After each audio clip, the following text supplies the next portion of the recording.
Hi guys, ang lulutuin ko po ngayon ay ginataang pagi. Pakukuluan ko lang ito. Naglagay lang ko ng kunting asin, suka at naglagay din ako ng dahon laurel para maalis po yung lansa niya. Malaki po itong pagi guys. Ito malambot na, pwede na natin itong hanguin. Magisa tayo ng bawang, sibuyas at luya, sili. Lagay na natin itong pinakuluang pagi. Malaki ito guys na pagi.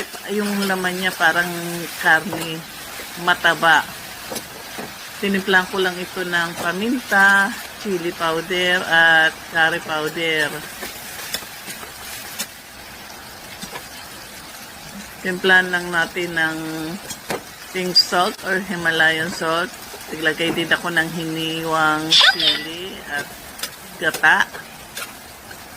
Hindi ko muna inubos. Mamaya huli, ilalagay ko na yung ibang natirang gata. Naglagay lang ako dito ng brown sugar. So, nilagay ko na ito. Pwede na ito. Thank you for watching.